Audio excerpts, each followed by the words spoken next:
ભુજ ખારી નદી ખાતે ઋષિ પંચમ નિમિત્તે મેળો ભરાયો, જેમાં મોટી સંખ્યામાં લોકોની ભીડ જોવા મળી.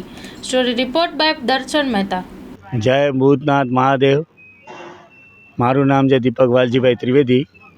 હું સંસ્થાના એક કાર્યકર્તા તરીકે અહીંયા ફરજ બજાવું છું અને અમારા જે ભૂતનાથ સેવા સંસ્થાન ટ્રસ્ટ દ્વારા જે ઋષિ પાંચમના મેળાનું આયોજન થાય છે વર્ષોથી આજે, કારણ કે આપણે અહીંયા સપ્ત ઋષિનું જે નીચે મંદિર છે એ લગભગ બીજે ક્યાંય પણ અહીંયા કચ્છમાં અમને ખ્યાલ નથી. તો એ જે મેળાનું આયોજન કરીને છેલ્લા 10 થી 12 વર્ષથી અમે સંસ્થા દ્વારા આપણે સામા પાંચમ કહેવાય અમને, અને લગભગ બધા લેડીસોનો જ મેળો હોય છે. એટલે અમે મેળાની અંદર સામા પાંચમ નિમિત્તે પ્રસાદ નિમિત્તે સામો, શાક, ફરાળી ફ્રાઈમ્સ તથા છાશ, અને ત્યાં સતત 24 કલાક ચાય પાણી અને છાશનું આયોજન રાખીએ છીએ.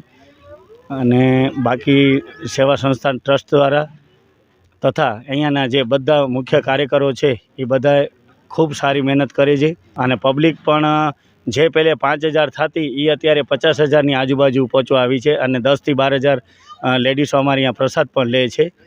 એટલે બહુ સારું આયોજન છે અને વર્ષો વર્ષ આવો કરીએ એવો ભગવાન પાસે પ્રાર્થના.